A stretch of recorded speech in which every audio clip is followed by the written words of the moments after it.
وہ اس سے بچا نہیں ہے.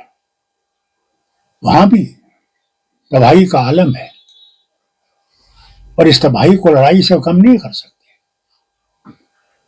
اور کب تک یہ چلے گا؟ مجھے ایک بات بتائیے، کس لڑائی نے فائدہ دیا ہے؟ کسی لڑائی نے دنیا میں فائدہ نہیں دیا، بلکہ تباہی کا اثر آیا. اللہ کرے یہ اب بند ہو، اس سے اور تباہی بڑھے نہیں. ڈاکٹر صاحب، آپ کی نظر میں اس جنگ میں جیت کس کی ہوئی؟ انسانیت کی جیت ہونی چاہیے. کل شام تک ڈونلڈ ٹرمپ کا آپ نے بھی اسٹیٹمنٹ سنا ہوگا کہ اس نے جو کل شام کو کہا تھا that yesterday night may be the last night of Iran civilization. لیکن راتوں رات جو یہ ڈیولپمنٹ ہو گئی ہے، یہ کریڈٹ آپ کس کو دینا چاہیں گے؟ جو میڈیشن ہے وہ کن کی طرف سے بیٹر ہوگا؟ حالانکہ اس میں پاکستان کا بھی اچھا ہوگا. دیکھیے، میں تو سمجھتا ہوں کہ اللہ تعالیٰ کی مہربانی ہے کہ عقل آ رہی ہے. کسی سویلائزیشن کو ختم کرنا آسان نہیں ہے. کتنا یہ کوشش کرے، نہیں کر سکتے. اس لیے کسی ملک کو میں کہوں گا کہ اس کو میں داد دوں اس میں یا نہیں. میں تو یہ کہوں گا کہ اس نے، پروردگار نے وہ راستہ نکالنے کی کوشش کی ہے جس سے کہ ہم امن کی طرف چلنے کی کوشش کر رہے ہیں. Dr. Saab, how do you see the relation between India and the Gulf countries? Has it improved? I cannot tell you. I'm not sitting in the chair in Delhi. It is the foreign ministry that can tell you whether we have better relationship with those countries or not. I am not in that position. How much India can play, that is not for me to say. It is for the government of India to say. Unfortunately, they took the first step, which was wrong. For ages, we have been supporting Palestine cause, which is a just cause. Suddenly, we switched, which does not augur well for our nation. اگر میں نجومی ہوتا تو میں آپ کو بول دیتا کہ صاحب میں نے یہ دیکھا ہے. میں نجومی نہیں ہوں. میں صرف اللہ سے دعا کر سکتا کہ اللہ تعالیٰ ان کے مشکلات کو دور کرے. چین کا اس میں ذکر آیا، جو بات چیت کی ہے، اب مان رہا ہے امریکہ بھی کہ چین کا بڑا رول رہا ہے اس میں. تو چین کو آپ کس طرح دیکھتے ہیں؟ کیونکہ ہمارے بھی معاملات ہے، بارڈر ملتا ہے لداخ کا چین کے ساتھ.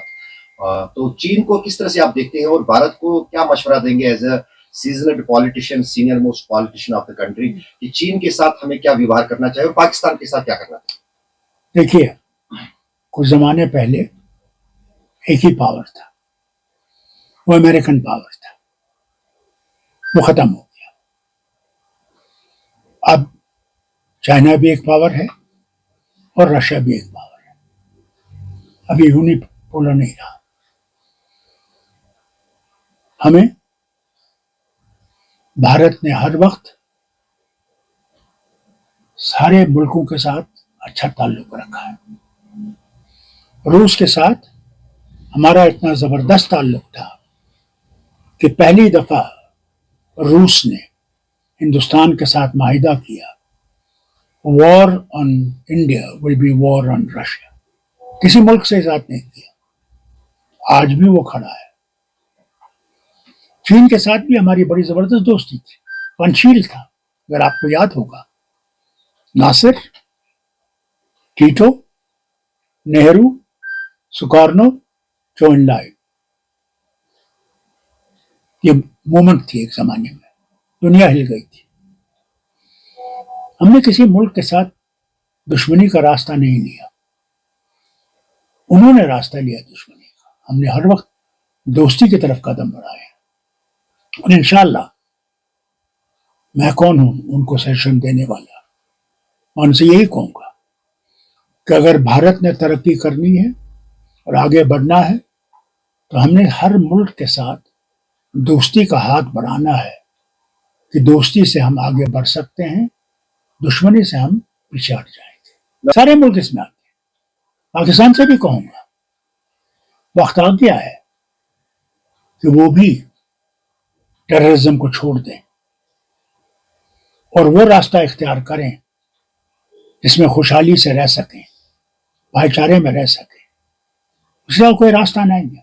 میں اس میں کہہ نہیں سکتا کہ آگے کیا ہوگا. پہلے 10 تاریخ کو دیکھیں یہ جو مذاکرات ہو رہے ہیں اس میں کتنی کامیابی ہوتی ہے.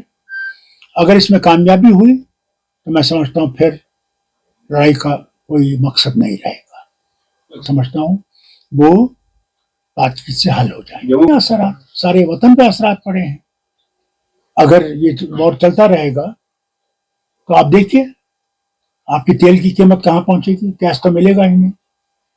تو کہاں جائیں گے لوگ جن کو اب عادت ہو گئی ہے گیس کو استعمال کرنے کا؟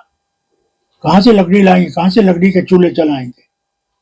کہاں سے ہمارے بچے جو آج کل گاڑیوں میں اسکول جاتے ہیں وہ اسکول پہنچ سکیں گے؟ اور دور دور کے اسکولوں میں جا رہے ہیں. ہر طرف سے مصیبتیں آئیں گی. ہماری دوائیوں کی قیمتیں آسمان پر چھوئیں گی. غریب کہاں سے لائے گا؟ کیا ہوگا؟ ڈاکٹر صاحب آپ اس کو کس طرح جیسا آپ خود کہہ رہے ہیں کہ لاکھوں کی تعداد میں لوگ واپس آ گئے فارن کنٹری سے. انشاءاللہ اگر چیلنج آ گیا. حالات ٹھیک ہو گئے تو مجھے امید ہے کہ تھوڑی دیر میں وہ پھر اپنے واپس جائیں گے, اپنی نوکریوں میں واپس جائیں گے اور پھر سے ان ملکوں کو آباد کریں گے جن میں وہ کام کرتے ہیں.